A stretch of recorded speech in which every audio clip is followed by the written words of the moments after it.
Welcome to the State of Star Trek 2020. Picard Series 1 Episode 3 has aired, and Discovery is reaching Series 3, is it now? Oh my god, Series 3. And I don't even know what happened in Series 1. Not really.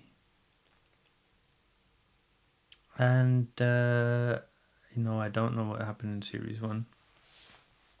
It's a blur, to be honest with you. I don't know if I'll be able to talk about this now. Star Trek, as we all know, as everybody knows, we had Star Trek, the original series, which was just called Star Trek. We had the animated series, which was just a very short-lived animated series, which I think is probably pretty decent compared to some of the stuff that's currently being produced under the banner of Star Trek. And then we had Star Trek The Next Generation, which I am proud to have said, or to say that I've watched the first run of it, as with Discovery. God, did I say Discovery? As with Deep Space Nine, as with Voyager, and as with Enterprise and Discovery and Picard. But yeah, it's a franchise. It's a big franchise, and it includes movies. And because of company politics and company changing around and buying and selling and all that kind of business, it's kind of ruined the original product. The original product has died. It died its death with Nemesis. When that tagline said that it's the final journey of the crew of the Enterprise or whatever, it was the final journey.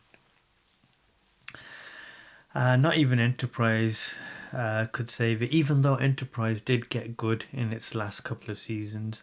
So it's quite sad. So what happened was CBS and Paramount were both a Viacom company, so they were all happy and we own the movies, we own the TV show rights, and we're all one big happy family. And that's why you could get the Next Generation crew in a movie with the same uniforms, with the same ships. Everything was brilliant. It was a universe.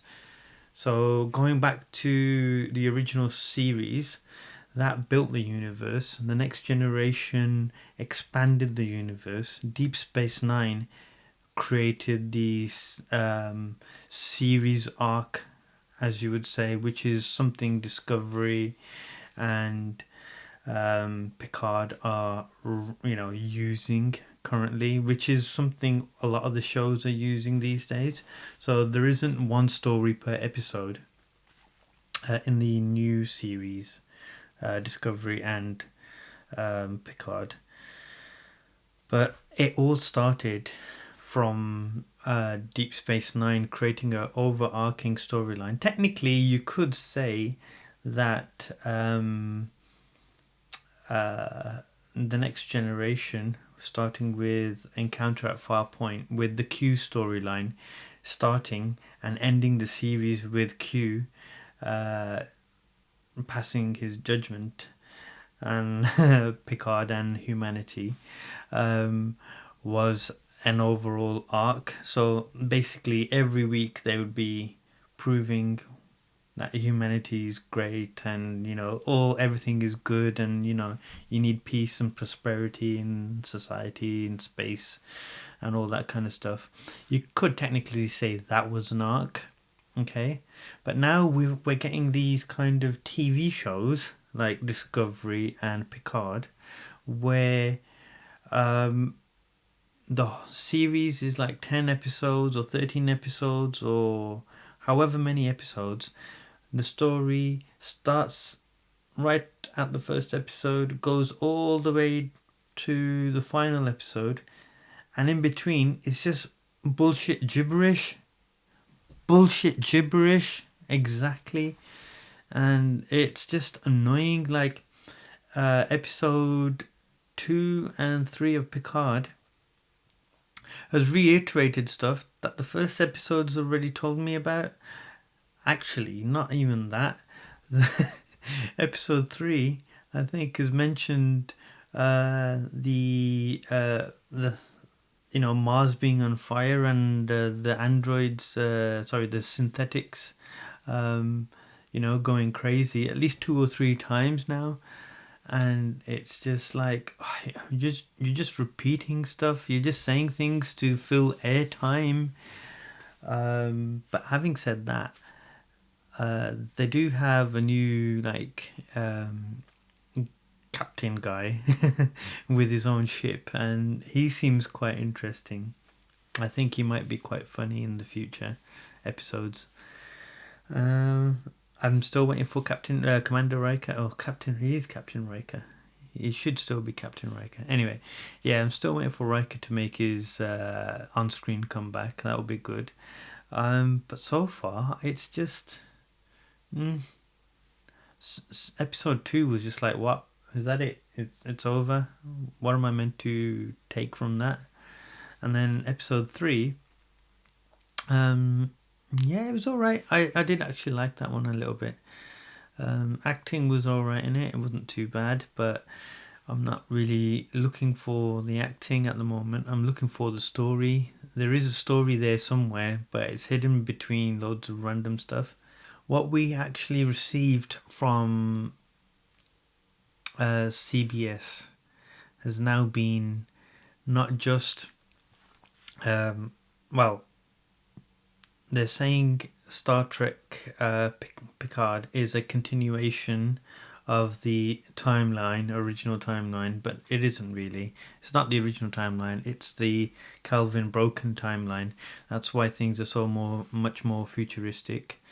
I like that they're using some of the badges from TNG future episodes. And uniforms, the Starfleet uniforms at least, are really good when anybody can be bothered to wear them in flashbacks.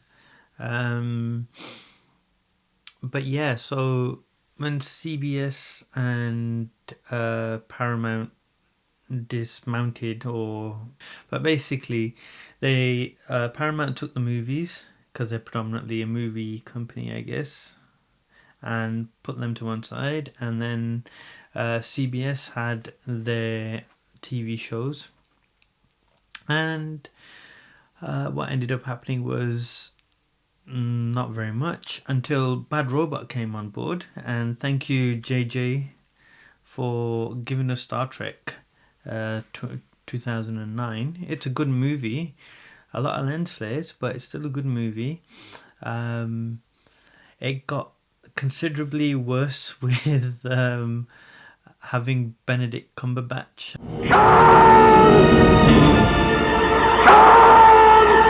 It kind of just ruined it for me, and the movie came out like 4 years too late, or 4 years after the first.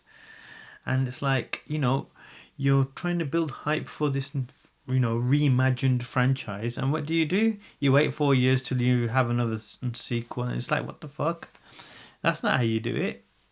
You're meant to be a filmmaker. Anyway. Yeah, so what happened then? Yeah, so basically JJ only came in for the franchise rights. Okay?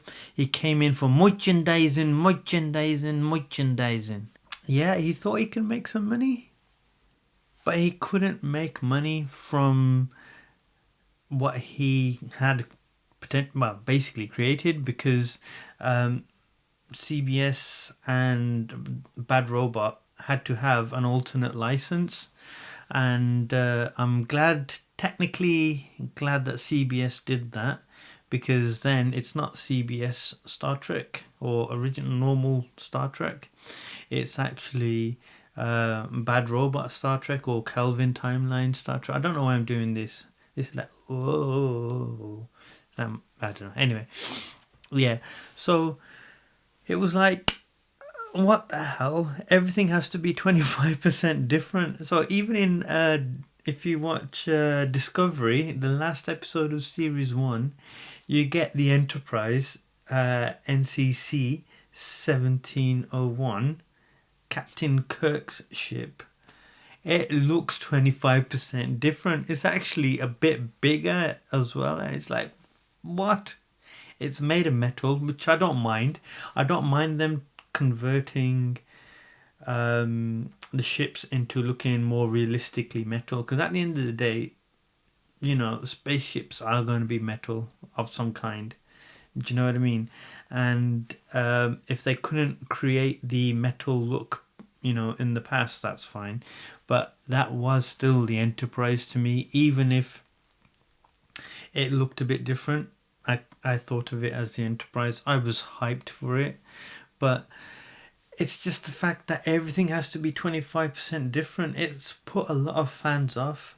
The lens flares alone has put the fans off. Uhura kissing Spock has put the fans off. Benedict Cumberbatch being Khan Noonien Singh has put the fans off. I did like the third one, Star Trek Beyond. It was just the second one. It was a bit. I still liked it. Trust me, I still liked it, and you know, I enjoyed it. I just couldn't get behind it. But Beyond was good. I enjoyed Beyond a lot, and I'm really upset that they're not going to make a fourth one with that crew. Maybe what they could do is use the Kelvin crew and either the Next Generation crew or the Voyager crew, and merge the timelines together, and everything will be back to normal again, and it would be like, what happened for those last 15-20 years? I don't even know how long it's been now.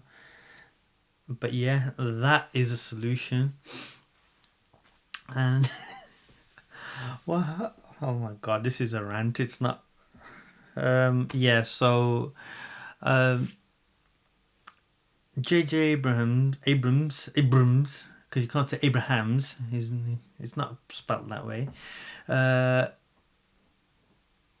Just did it for the merchandising, and he also did it to show that show Lucasfilm that, yeah, look, I can make a Star Wars movie, or I can make a movie in space.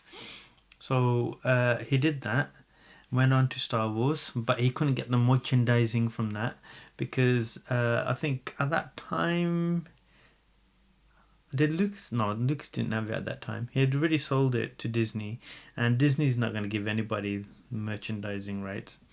So he made the movie, and then he let somebody else deal with it, and then it got ruined by Lee Ryan Johnson, and he's come back to that and he's tried to fix it.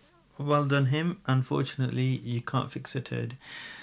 But going back to Star Trek, what ended up happening was we have been left with this bad robot timeline, Kelvin timeline, and Discovery was created. Then they started announcing all these other shows like an animated show which is still yet to surface, and a couple of other shows. So Picard has come along, and oh my god, the Star Trek community has got some hope. They are hoping this is going to be good. They're hoping it's going to be amazing. And I've done three watch along podcasts. So if you haven't seen them yet or listened along while you're watching the episodes, all you have to do is press play when I say play, and we watched the episode together. I comment on it as I am watching it for the first time, and I'm watching it via Amazon Prime because in the UK we get it via Amazon Prime, and if you get it on CBS, queue it up and turn on to my YouTube channel, and you should be able to listen along or watch along. and see what things I find ridiculous and what things I find cool. But when I'm silent, it means I'm either trying to understand what they're saying or I'm completely gobsmacked by what I'm seeing. Everything else is probably going to be a complaint. But yeah, so this is Star Trek in 2020, over 50 years old, and this property is being basically bum rushed. That's the nicest way I can put it. Star Trek is getting bum rushed just for money. And these people who are cutting their teeth on writing for Star Trek, they don't know jack shit. They seriously do not know jack shit. And it is annoying me. And look how many producers these episodes have had. Like, there's so many producer names that come up, and it's like, what? You might as well have it as a like a Hollywood movie production, and just put your friends in as like co-producers or executive producers. I don't know. It's just nonsense. Treat your fans with respect. Treat the source material with respect, and everyone will be happy. You'll be making shitloads more money that way, instead of pissing people off. Anyway, rant over. So where do we go from here? So we do have the other episodes to come. We've got Discovery to come. Now that Viacom or Paramount and CBS are under one roof again, we can technically see a new Star Trek or a continuation of our Star Trek, the original Star Trek, come along once this JJ license or Bad Robot license expires, and I hope it expires. They haven't been able to sell many like toys or anything like that. It's been ridiculous.